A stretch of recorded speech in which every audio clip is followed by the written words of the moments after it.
અમદાવાદમાં વકફ બોર્ડમાં ટ્રસ્ટી ન હોવા છતાં પણ વકફ બોર્ડની મિલકત ભાડે આપી ગેરકાયદે ભાડું વસૂલતા 5 આરોપીઓની ધરપકડ કરાઈ છે।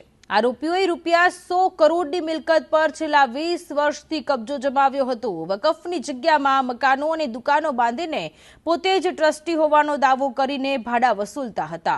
જો કે પોલીસ ફરિયાદ નોંધાતા પોલીસે મુખ્ય આરોપી સલીમ સહિત તમામ આરોપીઓની ધરપકડ કરી છે। हमारी जोड़े हमारा मकान जो कायदेसर से ट्रस्ट ना है बराबर। बाकी आ लोग अनलीगली रीते आ लोग ट्रस्टी नो था ने 20 वर्षથી અમારી જોડે બધાની જોડે ભાડું ઉઘરાવી અને પૈસા વસૂલ કરતા હતા બરોબર છે। અને અમારી મ્યુનિસિપાલિટીની એક શાળા હતી, અમારે ઉર્દુ સ્કૂલ હતી, એ પણ તોડીને આ લોકોએ દુકાન બનાવી નાખી, 10 દુકાન બનાવી અને ત્યાંથી પણ મોટું ભાડું વસૂલ કરતા હતા બરાબર છે। અને એના માટે અમે ફરિયાદ કરી સાહેબને, હવેલી સાહેબને, અને સાહેબ એમને બોલાવીને બહુ સારું કામ કર્યું છે પીઆઈ સાહેબે। સલીમ ખાન જુમ્મા ખાન જે છે એ 20 વર્ષથી ત્યાં ભાડું ઉઘરાવે છે અને કોર્પોરેશનની જગ્યા ઉપર બી એનો કબજો છે। ઓર હમણાં કોર્પોરેશનની જગ્યા ઉપર ત્યાં હોલ બનાવવાનું હતું, એ કે છે મારી માલિકીની છે, ત્યાંથી બી ભાડું ઉઘરાવે છે ઝૂંપડાવાળા જોડેથી।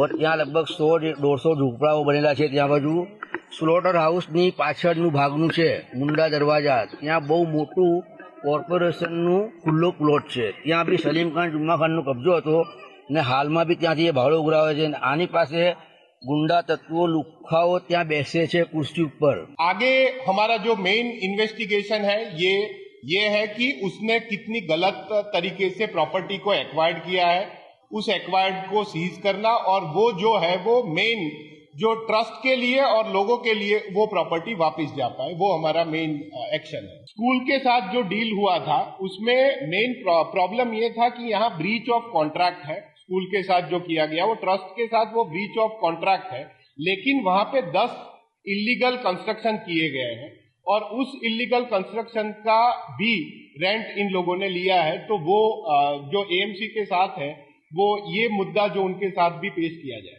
અત્યારે જે કાર્યવાહી છે તે કાચની મસ્જિદ કે જે જમાલપુર વિસ્તારમાં આવેલી છે તેમાં જે ટ્રસ્ટની ઓફિસ છે ત્યાં અત્યારે આજે છે તપાસ કરવામાં આવી રહી છે। ખાસ કરીને વકફ બોર્ડ હેઠળ જે જગ્યાઓ જે મસ્જિદો બનાવવામાં આવી હતી તેનો જે વહીવટ છે તે કેટલાક ટ્રસ્ટીઓ કરતા હતા, પરંતુ કાચની મસ્જિદ અને તેના સાથે અન્ય એક જે મસ્જિદ આવેલી છે તે મસ્જિદનું જે આખો વહીવટ છે તે ગેરકાયદેસર ટ્રસ્ટીઓ દ્વારા કરવામાં આવતો હતો, જેમાં કાચની મસ્જિદ જમાલપુર અને સાથે શાહ બડા કાસમ ટ્રસ્ટ કે જે બંને ટ્રસ્ટના ટ્રસ્ટીઓ તરીકે સલીમ ખાન જુમ્મા ખાન પઠાણ, મોહમ્મદ યાસર શેખ, મહેમૂદ ખાન જુમ્મા ખાન પઠાણ, ફૈઝ મોહમ્મદ ચોબદાર અને શાહિદ અહેમદ શેખ, આ 5 જે છે ખોટી રીતે વહીવટદારો એટલે કે ટ્રસ્ટી બની બેઠા હતા અને તેઓ આખી જે ટ્રસ્ટની જગ્યામાં જે ઇમારતો બાંધવામાં આવી હતી, જે રહેણાંક તથા કોમર્શિયલ જે બાંધકામ કર્યા હતા તેના ભાડા પોતે મેળવતા હતા, પરંતુ તે ભાડાની આવક પોતે રાખવા ઉપરાંત 7% જેટલી જે રકમ હતી જે વકફ બોર્ડને જમા કરાવવાની હોય છે, જેથી કરીને તેનો ઉપયોગ સારા કાર્યો માટે થઈ શકે તે કામ માટે લેવાતો હોય છે, પરંતુ આવું ન કરી અને પોતાની જે